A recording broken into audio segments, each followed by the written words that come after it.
Maharashtra police टाइम्सच्या बातम्या पाहण्यासाठी आमच्या चॅनलला सबस्क्राइब करा आणि बेल आयकॉन प्रेस करा। नमस्कार, मी सुधा, महाराष्ट्र पोलीस टाइम्स मध्ये आपलं स्वागत आहे। पाहूयात आता महत्त्वाची बातमी।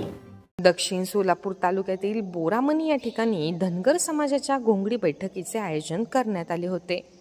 यावेळी धनगर समाजाचे डॉक्टर विष्णुपंत गावडे यांनी बोरामणी गावातील सर्व धनगर समाज बांधवांना आवाहन केले। आपापसातले मतभेद वगळून सर्वजण एकत्रित यावे असे मानले। तसेच ओबीसी नेते उमेश काळे यांनी सर्व धनगर समाज व ओबीसी बांधवांनी तसेच एससी एसटींनी एकत्रित येऊन आपल्यातील वंचितला आमदार, जिल्हा परिषद, पंचायत समिती, सरपंच निवडून आणला पाहिजे व सर्वच पक्ष आपल्याला तिकिटे व महत्त्वाची पदे देत नाहीत, यासाठी एकत्रित यायला पाहिजे असे सर्व समाजाला सांगितले। त्यानंतर युवा नेते राम जवान यांनी येणाऱ्या विधानसभा निवडणुकीत जास्तीत जास्त धनगर ओबीसी उमेदवार निवडून आणले पाहिजेत व एसटी आरक्षणाचा लाभ कसा मिळू शकतो हे समाजास सांगितले।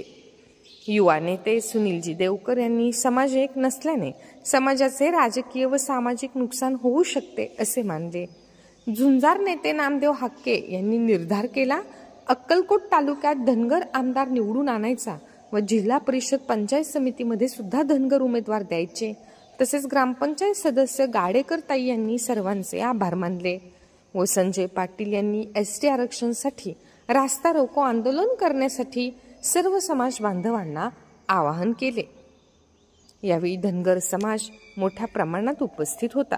आज बोरामणी गावामध्ये धनगर समाजाच्या वतीनं घोंगडी बैठकीचं आयोजन करण्यात आलं होतं।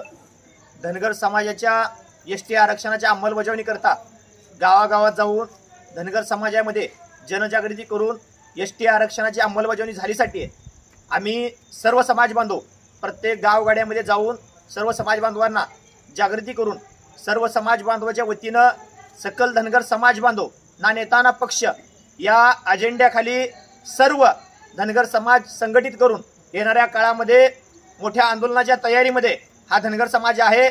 आज या घोंगडी बैठकीच्या माध्यमातून बोरामणी गावातून इथल्या धनगर समाज बांधवांनी एक संकल्प केला आहे की जो कोणता राजकीय पक्ष, जो कोणता राजकीय नेता, जो कोणता आमदार, जो कोणता खासदार धनगर समाजाला एसटी आरक्षण मिळालं पाहिजे ही भूमिका घेईल आणि आमच्या आरक्षणाला पाठिंबा देईल, त्याच पक्षाच्या, त्याच नेत्याच्या आणि त्याच आमदाराच्या पाठीमागं इथून पुढच्या काळामध्ये धनगर समाज जाईल आणि जो आमची मागणी येणाऱ्या काळामध्ये सभागृहामध्ये मांडणार नाही तो पक्ष, तो नेता आणि तो कोणताच आमदार आणि खासदार आम्हाला चालणार नाही असा संकल्प बोरामणीमधील गावातील सर्व धनगर समाज बांधवांनी केला आहे। आज ही पडलेली ठेणगी आहे, याचा वनवा येणाऱ्या काळामध्ये महाराष्ट्रामध्ये तुम्हाला दिसेल आणि तालुक्यातील दक्षिण सोलापूर, अक्कलकोट, तुळजापूर या सगळ्या तालुक्यातील धनगर समाजाला माझी विनंती आहे की घोंगडी बैठकीमध्ये आपण सुद्धा ताकदीने सहभागी व्हा आणि येणाऱ्या काळामध्ये आंदोलनाच्या माध्यमातून सरकारला आणि विरोधी पक्षाला आपली ताकद दाखवून देऊयात एवढंच सांगतो आणि थांबतो। धन्यवाद। येळकोट येळकोट, अरे आरक्षण आमच्या हक्काचं नाही कुणाच्या बापाचं, आरक्षण आमच्या हक्काचं नाही कुणाच्या बापाचं। अरे कोण म्हणतंय देत नाही, घेतल्याशिवाय राहत नाही, कोण म्हणतंय देत नाही, घेतल्याशिवाय राहत नाही। येळकोट येळकोट, जय मल्हार, येळकोट येळकोट, जय मल्हार। बोरामणी गावात धनगर समाजाची घोंगडी बैठक आयोजन करण्यात आली होती। त्यामुळे आज बोरामणी येथील मोठ्या प्रमाणात धनगर समाज उपस्थित राहिला आहे। धनगर समाजाला जे एसटीचं आरक्षण घटनेमध्ये दिलेलं आहे त्याची अंमलबजावणी झाली पाहिजे, यासाठी गेली 75 वर्ष झाली कोणत्याच सरकारने दखल घेतली नाही। त्यासाठी प्रत्येक गावात दक्षिण सोलापूर, अक्कलकोट तालुक्यात घोंगडी बैठकीचं आयोजन केलं आहे। तर इथून पुढं प्रत्येक गावात घोंगडी बैठकीचं आयोजन करण्यात येईल। तसेच बोरामणीमध्ये मोठ्या प्रमाणात प्रतिसाद मिळाला आहे। तर धनगर समाज उत्स्फूर्तपणे आरक्षणाच्या लढाईमध्ये याच्या पुढं सहभाग घेणार आहे। तरी दक्षिण तालुक्यातील सर्व समाज बांधवांनी घोंगडी बैठक आयोजन जिथं जिथं गावात केलं जाईल त्या ठिकाणी उपस्थित राहावे एवढंच या आयोजन बैठकीतून सांगतो। आज बोरामणी येथे घोंगडी बैठकीचं आयोजन केलेलं होतं। बोरामणी गावामधील धनगर समाज मोठ्या प्रमाणे या बैठकीला उपस्थित आहे.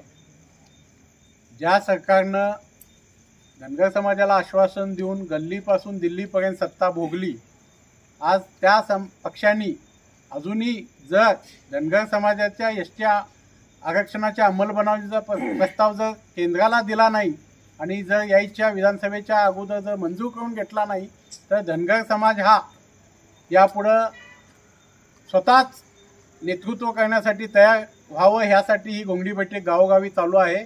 आणि भविष्यात या निमित्तानं जिल्हा परिषदेपासून ग्रामपंचायतीपासून जेवढ्या काही जनरलच्या जागा आहेत त्या धनगर समाज लढवेल आणि मोठ्या प्रमाणात राजकीय परिवर्तन धनगर समाज घडवल्याशिवाय राहणार नाही. आणि त्याचीही बोरामणीतील बैठकीमध्ये ठेणगी पडलेली आहे आणि ह्यापुढं हा वणवा अख्ख्या महाराष्ट्रभर पेटल्याशिवाय राहणार नाही. सोलापूरमध्ये जे 2 नंबरला बोरामणी गाव एवढा मोठा गावसंख्या असून आणि धनगर समाजाचे 2400 मतदान आहे. एवढं मतदान असताना सेट आम्हाला गावामध्ये जे खच्चीकरण व्हायला आहे केवळ ह्याच्यामुळं व्हायला आहे. म्हणजे आमचे समाज कुठं एकच नसल्यामुळं आम्हाला हे खच्चीकरण व्हायला आहे. ह्याच्यापुढं आम्ही जे आलेलो ह्यांना सांगतो, आमच्या प्रमुख पाहुणे भाऊबंधांना सांगतो की ह्याच्यापुढं आम्ही एकजुटीनं आम्ही तुम्ही संघ आहे, तुम्ही उद्या कुठं तयार व्हा, आम्ही एकजुटीने सर्व घरातले सर्व घरबार लेकरं मिळून आम्ही सर्व येऊ तुमच्या संघ राहू.